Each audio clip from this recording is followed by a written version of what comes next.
Did you know that the Association of Realtors says that 80% make a decision between whether they're going to move or remodel? And there's a lot that goes into that. So we're here today. We're going to talk to Andrea Johnson, who is both a builder and a remodeler. But before we get into that, it's Mary Jo with the eXp Realty. Thank you so much for coming to watch.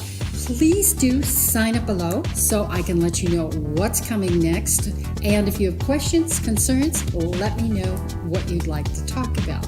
So let's talk to Andrea about choosing whether to remodel or to buy and her experience in the business. So, Andrea. Hello. Thank you so much for having us here. It's here. such a pleasure, and I'm so excited. Yes. You are a wealth of knowledge. Thank you very much. So as people decide whether they're going to stay in their home and remodel or if they're going to move, Yes. can you tell us a little bit about your experience in construction? Oh, absolutely. I grew up in the business with my family who had a furniture, flooring, remodeling store. We did interior finishes, and I moved to Minnesota in about 2000, 2001, and I started working for a company who did remodeling projects and small additions. I acquired my own general contracting license and started out working on remodeling projects. But basically, you had a tool belt when you were two. I did, and actually I was born into it. So the year that I was born is the year that they started their interior store. And so, at age 11, 12 years old, we were sent out with Dad, and we were taught how to do all the interior finishes, exterior work, and we just grew up in it. So it really is a part of who I am, and it's a part of what I know. So when I'm working on a project, I'm really getting down to what makes the work, and then expanding on all of the finishes on top of that. Well, from some of the conversations we've had, you think almost like an engineer rather than, I love the chandelier. Yeah, yes. So you need to. Making it work. And I think that's a very unique, besides being a woman-owned business. Correct. That's a unique position because some people hand people, well, do this without an explanation. Right. Oh, talk a little bit about your experience with the client and the contractor who suggested she paint her house black.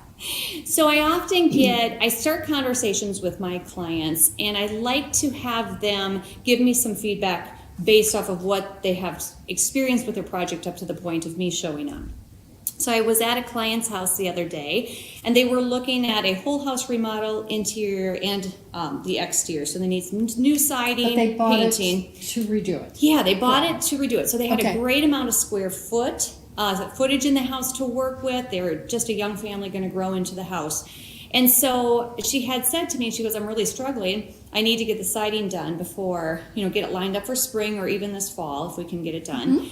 And I'm debating on what color to paint the house. And she had went to a designer, or I'm not even sure who she had went to, who was showing her what painting the house black would look like.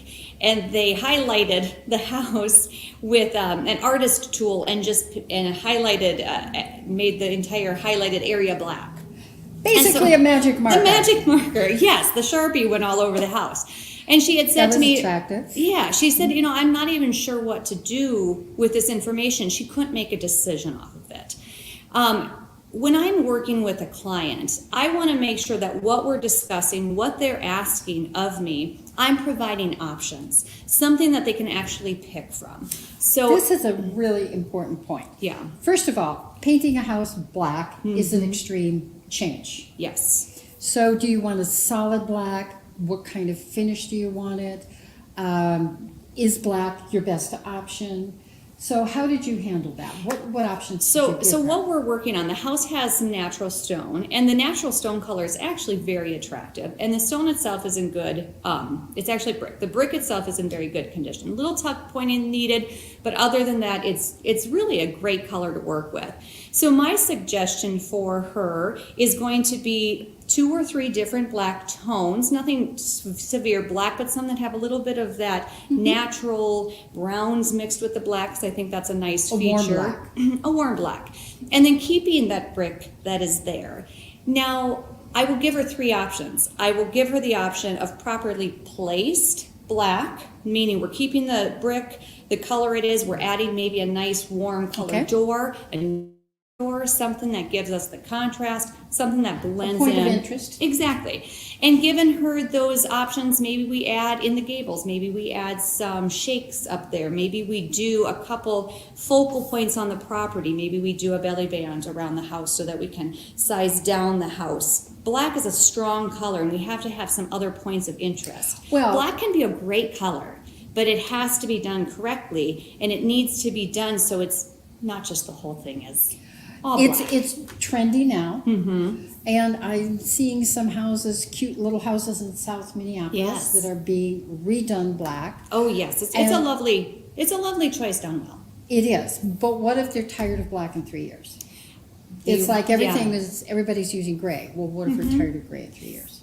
I agree. I think keeping those natural tones, that's where I want to keep the brick with this particular house, because I think with that natural tone in the brick, that will be our weight, and the accent is the black. I think the accent then is Right. something that has more longevity than the whole. It won't be overwhelming. Exactly. Right. You've got to think when you're doing your projects, you have to think, what do I like now?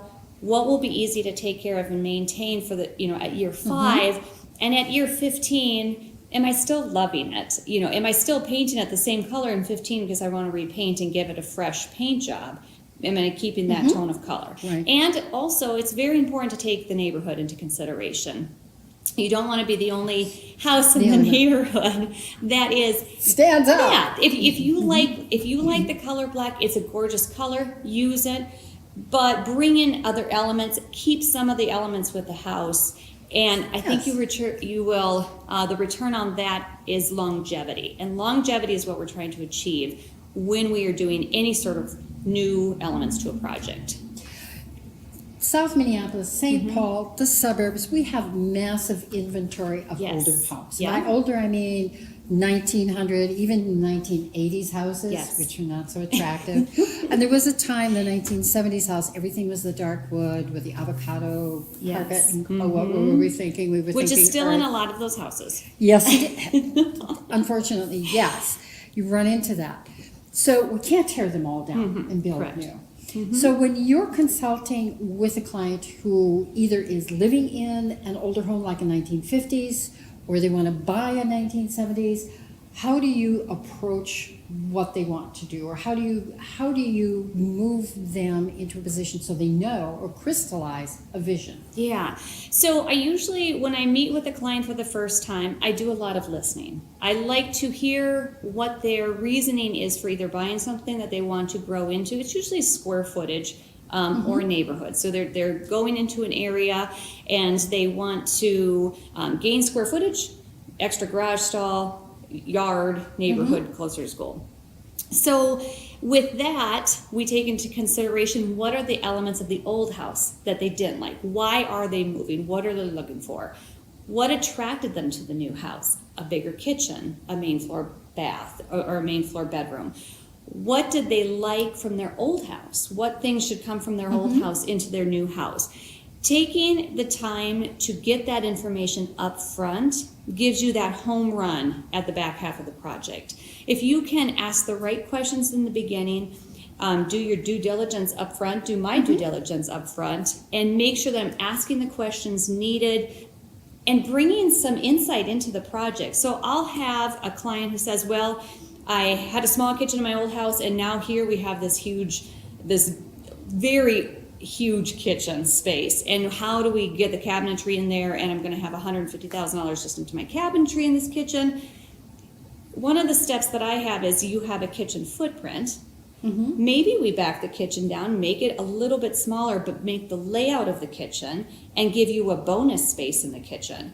And so bringing some of that insight, bringing some of those elements and saying, here's what you have. Here are 2 other ideas for the footprint of the space. Which direction should we go? And then giving them those ideas. Options. Now, do they come to you with Pinterest boards? Do they come to you with, graphics, or where do they start? I find that a lot of times people have an idea, they have some sort of visual. So they're pulling out their phone and they're going through things, and I like this and I like this. And we start there, but we don't spend a lot of time on that. I really like to get into the house and walk with them. Talk about their family, talk about how they want to use the space, and then start asking them about problem areas, asking them about things that I see in the house that I see could become or are problems or are things that they want to change. So I think it's great to have ideas and pull pictures and get concepts, but when you're looking at your house, when you're in that space is really when you should be developing how that space flows. I think that's a really important point. Most people have ideas and opinions. Yeah. But are those realistic for, your Pinterest board can look gorgeous. Yes. But how does that translate? Yeah, exactly. It's, it's like you see a dress in a magazine and it's on a 12-year-old model who weighs 4 pounds. Exactly. And then you try it on and you go, oh, this is not so gorgeous. We all have some of those in our closet, don't we? Some of those choices. Yeah. And I think it's the same way. People get ideas. Where do they get them from? A lot of it is reality TV. So does that translate? I don't like to focus on, I like to use those as inspiration, color, style, but I really like to what we do is we really get into the details. You might like the small little cubbies. You might say, oh, I love that. Come off the garage, they have all these small little cubbies. But realistically, the boots are coming in wet. You don't want those going into the wood cubby, and now you can only fit 6 pair of boots when you really could have designed something that housed 12 and allowed for the air to come in and dry the boots. And sometimes I see, even in new homes, exactly what you're talking about, the boot bench, and it's all nice and clean. Yeah. Well, what is the point of coming into the garage with dirty clothes? That's right. You're going to destroy this boot bench. Dirty shoes, things. Build or remind you to really. Exactly. And it's very important to realize that when you're looking at Pinterest and you're looking online and looking at things. The most important thing to me as a mom is that I want my house to look clean because I'm busy and it is not always the cleanest. So I create my designs, I create my storage capacities, I create my floor plans for people based off of them getting into their house and being able to kind of just dump their stuff and maybe be able to shut the door or walk behind an area and have their house be very functioning, and it's clean because of the fact that you've got the right spaces and the right concept and understanding how they live.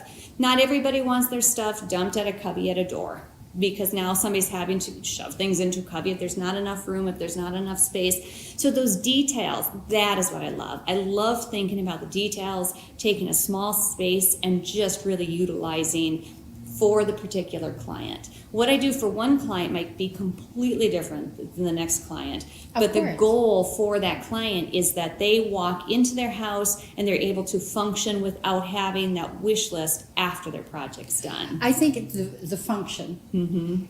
Most people don't know how they live. Right. They just do it. Yes. And when they're kids, with kids there's always a mess. Kids and animals, you just don't get a choice. You forgot husbands. Just joking. I know. I think we control very little. That's right. And clean up a lot. So, spaces that work or that function, how it functions. Yep. Some designers and decorators, yes, of course you want it beautiful. And we're all in love with the minimalist.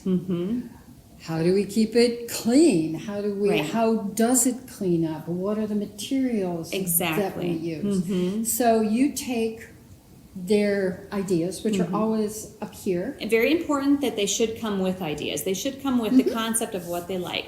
But then for their space, we really get into the conversation. How does it need to function? How does it need to clean? How does it need to work to make you comfortable and happy? I always tell people, you might like a product in the store and choose something based off of that immediate love. But how is it going to work in 6 months? It could, if it is the best thing at the store and you hate cleaning it, you're going to hate it in 6 months. That is so important. I can't tell you how many homes I've sold based on we're going to move this wall, we're going to move this wall. Yeah. And the first thing I say is, you're not doing it over the weekend. You need a professional. And live in the house a while. Yes. Because you grow, you change while you're living in a space. Exactly. And it is always beneficial to take that upfront planning time. So that gives you the opportunity to live in the space. You might be bringing over into a new home, you might be bringing over some of those elements from your old home, some of the things that you didn't like, and now you're associating this new bathroom, this new ensuite, with the fact that your other one didn't work well. And we want to make sure that you can live in the space and you understand the space just for a small period of time, so that when we go to lay out a new floor plan or we go to add some new elements into that space, you're getting what it deserves, not anything based off of what you're bringing from the old And house. let's talk about if people want to stay in their space. So we have this aging in place, international design standards. How hard is it to transform an existing house where they want to stay? Yep. Or what do people usually ask for? What's important to them? I find that most people, when they're doing a remodel, they'll do a main floor, they'll do a kitchen, some elements in a living space, they'll do, the kitchen, dining room, maybe some flooring throughout the main floor. I think what's important is that the elements that you're going to keep in the project, you tie those in. So I had, a couple years ago, I did for a friend here in town, her kitchen, and she had a lot of oak woodworking, oak everywhere, and she did not like any of her oak woodworking, but it was everywhere. And to take all that crown down and to take all the doors, and that cost was just going to be a lot. Yeah. So we focused on the kitchen, and we brought that warm tone of the oak into the floor, into the new hardwood floor, and we popped just a couple elements of that oak into the kitchen. Instead of pulling it all out and making the whole kitchen completely contemporary, we still worked on the contemporary palette, but we brought in some of that warm, and it really pulled that house together. So if they want to stay in their house, understanding their scope of work. A scope of work is so important. And does that change during projects? It can. What I like to do in the scope of work is I really like to sit down in the beginning of a project with somebody and say, let's create the largest scope of work that you could imagine yourself doing in your project. So you might not want to do the railing going up the stairs and all the carpeting throughout the hall, but let's make it part of our punch list and give it a value. And then let's remove that. Because if we incorporate all of the wish list items, we can sometimes stage those out. So what we do in one space has the plan for 2 years down the road, changing out the railing and working up into the second level. I think that's really, really important. So if you take everything into consideration, and I think I mentioned to you, I was calling a potential client, and she was choosing between, and she said, I decided to remodel, now I'm $180,000 over budget. And I'm like, wow. So we guess what happened there is she had an idea, and then as soon as that was under process, the rest was, that we call that creeping scope. Yep. It's kind of like the plant that grows everywhere, and you only find out about it in the middle of the night when it hits you like, oh, I need this or I need that. Or you hit that uncomfortable decision and it makes your project not fun. I find that when people don't address all of the ones and are able to look at the entire scope of what they would want to do, if in the beginning they get to choose and pick and choose what they want to spend, they don't then revisit it and make that decision 3 months into the project.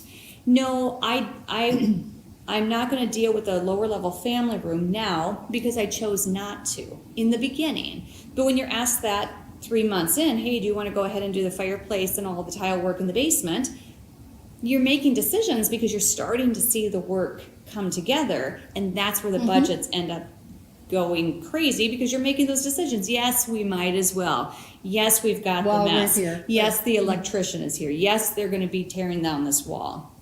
So I always say, just let's make the entire scope of work for anything you could think that you want to do, and then let's put it into sections and put things where they go realistic now. Costs. Yeah, realistic costs. Okay. I can tell somebody if it's a $300,000 project, sure, all day long I can sell it for $2, but it's not real. It's not real. And I would rather let people know what they're getting and what they're paying for so they can enjoy the process. The process of the transformation is supposed to be fun.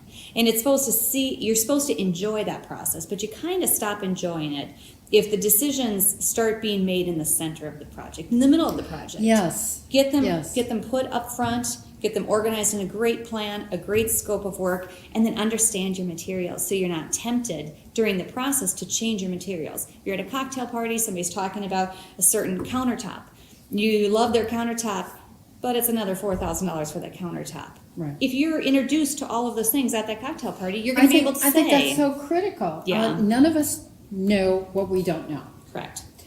And when people start any project, whether it's building or remodeling or just anything, there's also too much to know. There's too much to know. There's nobody can know anything. Even Einstein, he was like science.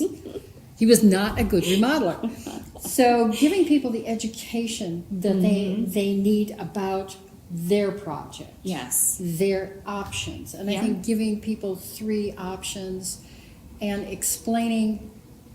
How do you deal with explaining price points to people? Yeah, education, price, there's that saying, it costs what it costs, or it takes what it takes. Mm-hmm.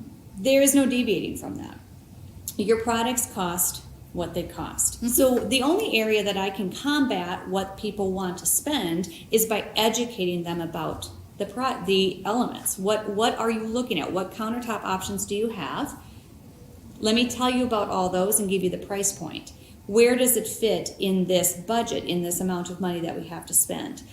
If they are given that information up front and understand why they're getting what they're getting, what the duration is of the product, why they're choosing it, they end up being able to understand. They still might choose the lesser cost item, but they understand why they're doing it and they are settled. Mm-hmm.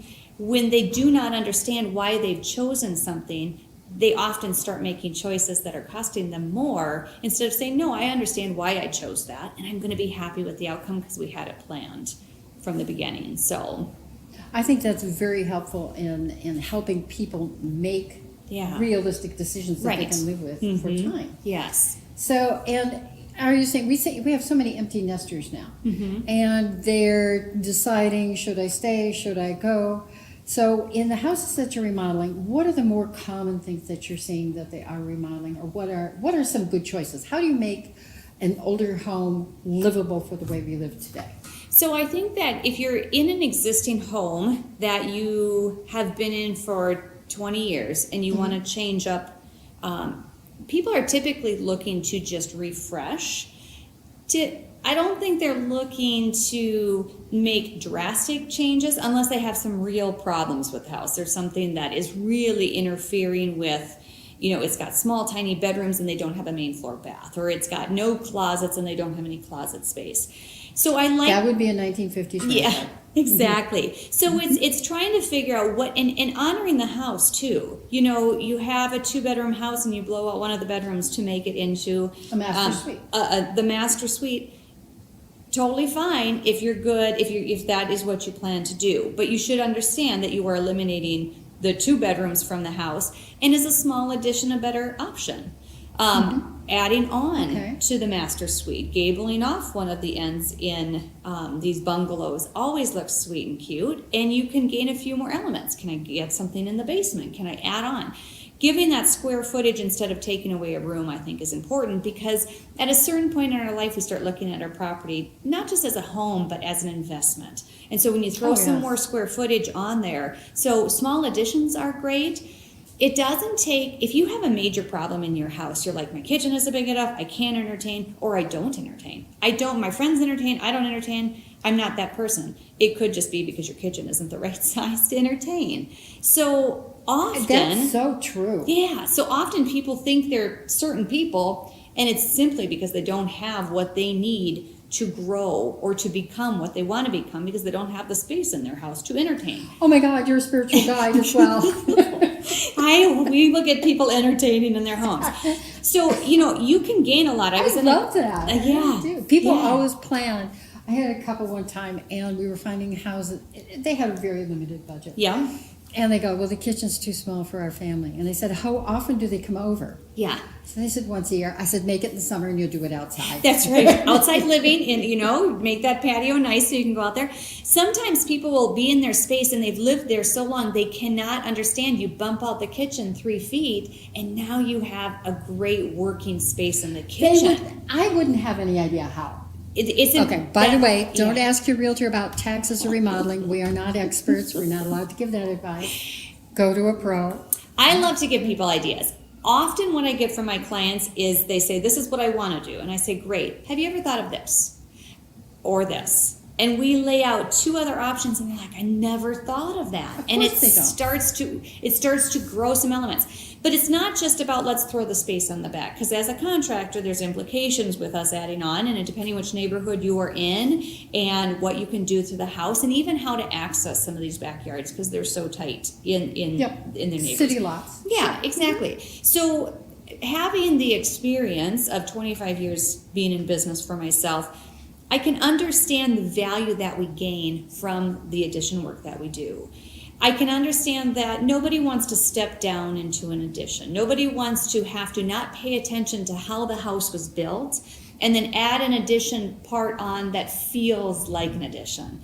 Really, when you add on space to a house, you want to have your friends stand back and say, so where was the old house and what's the new? That's the goal.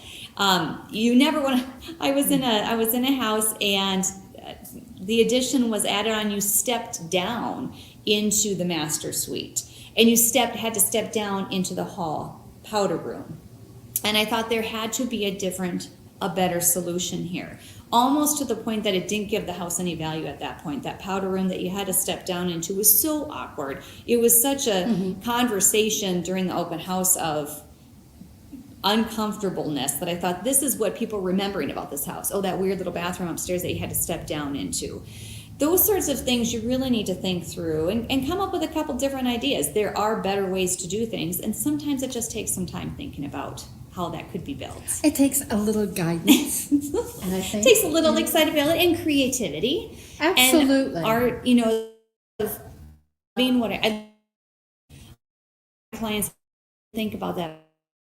The house. Yeah, I can't tell you. I can walk into a kitchen and I'll go, a guy who does not cook designed this kitchen. So it's you bring so much to the table about using your spaces.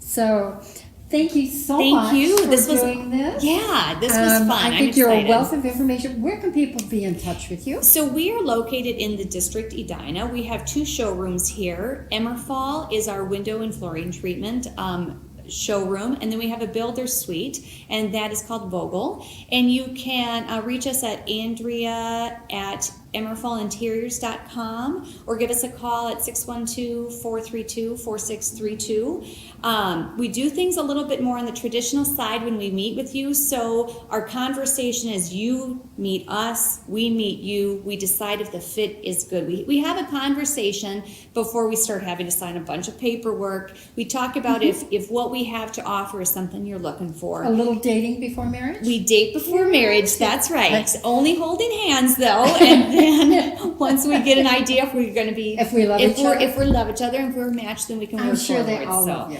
I think we're going to have some fun. We're going to have some fun making dreams. We're going to make dreams come true. That's what we're going to do. So yeah, the District Edina is a great place, and I just want to throw that in a little bit too. Fantastic. This building's concept is really, really going to be successful. People can come into our showrooms here at the district, and they can work out of all of the showrooms in the facility. So if you have a Saturday afternoon and you want to swing by and talk about your remodel, kitchen and bath, furniture, design elements, all of those things are under one roof. But what's really great about it is the people in the showrooms connecting with the other people in the showrooms. That is where you're going to get a really great bang for your buck, because we simply run back and forth to the showrooms and discuss your projects and discuss how we make those projects fantastic. And personal touches to that. Right, you have interior designers upstairs. Yes. So by the time you get that gorgeous remodeling done, you don't put your ugly old furniture in it. Exactly. I've even designed bedrooms my placement of windows,